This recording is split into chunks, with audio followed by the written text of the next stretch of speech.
41,000 বর্গমাইল এলাকা জুড়ে দক্ষিণ আমেরিকার উত্তর চিলিতে অবস্থিত শীতল শুষ্ক বৃষ্টিহীন প্রাণহীন এক মরুভূমি আটাকামা।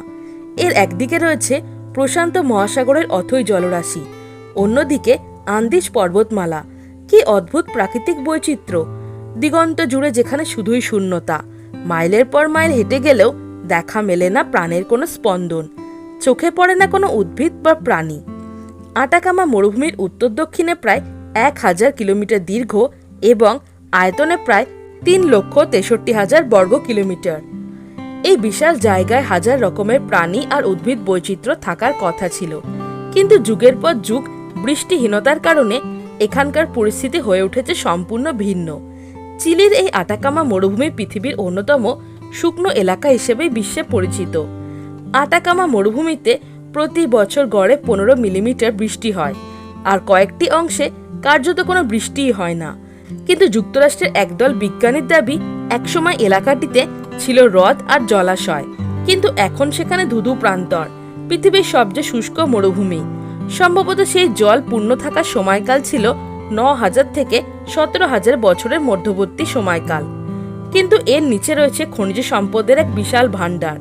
বিজ্ঞানীরা এই মরুভূমির প্রকৃত সংজ্ঞা দেওয়ার জন্য একে বলে থাকেন অ্যাবসুলেট ডেজার্ট।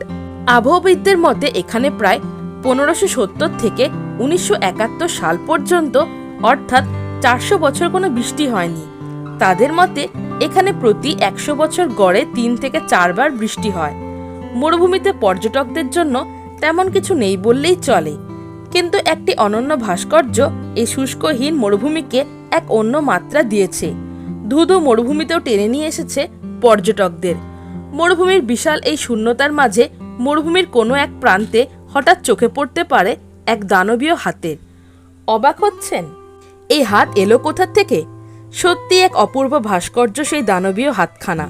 স্প্যানিশ ভাষায় যার নামকরণ করা হয়েছে মানো ডেল ডেসিটারো। ইংরেজিতে এর অর্থ দাঁড়ায় হ্যান্ড অফ ডেজার্ট, আর বাংলায় তর্জমা করলে মরুভূমির হাত। এই সুবিশাল হাতের আঙুলগুলো আকাশপানের দিক নির্দেশ করেছে, যা আপনাকে মনে করে দিতেই পারে বিশাল দৈত্যকার গালিভার ট্রাভেলসের অবয়ব। আন্তোফাগাস্তা শহর থেকে প্যান আমেরিকান হাইওয়ের দিকে যাওয়ার পথে যে কোনো ভ্রমণ পিপাসুরই দৃষ্টি এড়িয়ে যাওয়া সম্ভব নয় এই ভাস্কর্যের কাছ থেকে। মরুর বালি ফুঁড়ে উঠে আসা কাটা হাতের ভাস্কর্য যেন দাঁড়াতে বলছে আগত কোনো পথযাত্রীকে। এই দৈত্যাকার হাত মরুভূমির মাটির নিচ থেকে উঠে আসা এই প্রাচীন সভ্যতার ক্ষয়ে যাওয়া মুহূর্তগুলোকেই যেন ইঙ্গিত করছে বলে মনে হবে আগত পর্যটকদের। আচমকা দেখলে মনে হতে পারে ভুলে আপনি হয়তো হলিউডের কোনো ফিউচারিস্টিক সিনেমার সেটে ঢুকে পড়েছেন। এই বুঝে সিনেমার লোকজন তেড়ে আসছে আপনাকে সেখান থেকে সরিয়ে দেওয়ার জন্য, কিন্তু যা ভাবছেন আসলে কিন্তু তা মোটেও নয়। এই হাতটি একান্তভাবেই সত্য। মরুভূমি ধুধু বালিয়াড়িতে মাথা উঁচু করে দাঁড়িয়ে রয়েছে হাতের 5টা আঙুল। কবজির নিচটা বালির নিচে আটকে থাকা তা তেমন একটা চোখে পড়ে না। স্বভাবত এমন প্রশ্ন উকি দিতে পারে আপনার মাঝে, এই প্রকাণ্ড হাতটি আসলে কার? মরুভূমির মাঝে হঠাৎ এত বড় হাত কোথা থেকেই বা এলো? কেই বা এটা তৈরি করেছে? চিলির প্রখ্যাত ভাস্কর শিল্প মারিও ইর রাজবালার এক অসাধারণ শিল্পকর্ম চিলির এই মানো দেল দেসিয়ার্তো।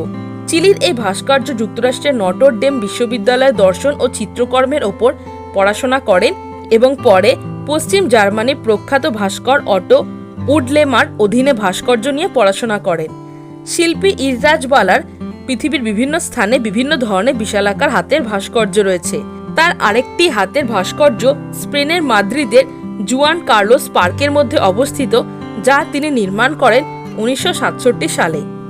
চিলির আটাকামা মরুভূমিতে অবস্থিত হ্যান্ড অফ ডেজার্ট উচ্চতায় 36 ফুট। 1980 সালের দিকে এই ভাস্কর্যটি তৈরির কাজ শুরু হয়। সমুদ্র পৃষ্ঠ থেকে 1100 মিটার উচ্চতায় অবস্থিত ভাস্কর্যটি এক কথায় অপূর্ব। শিল্পীর নিপুণ হাতের পরশ ভাস্কর্যটিকে করে তুলেছে জীবন্ত। একটি স্থানীয় বুস্টার সংস্থা কর্পোরেশন প্রো অ্যান্টোফাগাস্টা এই ভাস্কর্য তদারকির দায়িত্বে ছিল। 28 মার্চ 1992 সালে এটি উদ্বোধন করা হয়। দেখতে যতই বিদঘুটে হোক না কেন, কাউকে ভয় দেখানো বা চমক তৈরির অভিপ্রায় শিল্পীর ছিল না। সম্পূর্ণ দার্শনিক ভাবনা থেকে ইররাজবালা এটি তৈরি করেন। ইররাজবালা তার অন্যান্য শিল্পমত্তার এই ভাস্কর্যের মাধ্যমে ফুটিয়ে তুলতে চেয়েছেন মানুষের মনে নানা আবেগ অনুভূতিকে। দৈত্যাকার হাত মনে করিয়ে দেয় এই বিশাল মহাবিশ্বের মাঝে মানুষের নিদারুণ দীনতা ও ক্ষুদ্রতাকে। দিক চিহ্নহীন মরুর বিশাল প্রান্তরে এই হাতটি মানুষকে যেন জানান দেয় তার ক্ষণস্থায়িত্ব, জানিয়ে দেয় প্রকৃতির সামনে তার অসহায় অবস্থান। তার সাথে শিল্পী আরও তুলে ধরতে চেয়েছেন ভয়াবহ মানবাধিকারের বিষয়গুলি যা চিলির জনগণ অতীতের সাথে মোকাবিলা করেছে। এই ভাস্কর্য মানুষকে রুখে দাঁড়াতে বলে প্রবল অন্যায়, একাকিত্ব, নির্যাতনের বিরুদ্ধে। এই ভাস্কর্য দূর থেকে দেখলে মনেই হতে পারে মরুর বালি দিয়ে হয়তো এটি তৈরি, কিন্তু আসলে এটি এক সুবিশাল লৌহ কাঠামোর ওপরেই নির্মিত। ক্ষণে ক্ষণে মরুভূমির আবহাওয়া পরিবর্তনের কারণে যাতে এই ভাস্কর্যটি কোনো ক্ষতি হতে না পারে তার ব্যবস্থাও করেছেন ভাস্কর ইররাজবালা। এই মূর্তি হ্যান্ড অফ ডেজার্ট বিশ্বের অন্যতম বিস্ময় হিসেবেই পরিগণিত।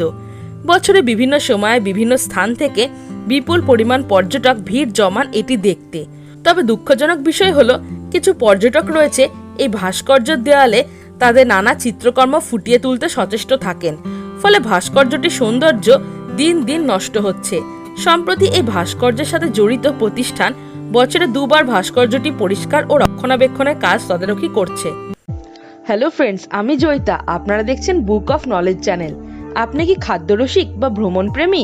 তাহলে নিচে দেওয়া ডেসক্রিপশন বক্সের লিঙ্কে ক্লিক করুন আর রহস্য, এডুকেশন, অ্যাডভেঞ্চার রিলেটেড ভিডিও পেতে আমার চ্যানেলটিকে সাবস্ক্রাইব করুন। ভালো লাগলে অবশ্যই লাইক, কমেন্ট আর বন্ধুদের সাথে শেয়ার করুন। তো বন্ধুরা, আজকে আমার টপিক ভালো লেগে থাকলে চ্যানেলটিকে like, comment, share and subscribe করতে ভুলো না।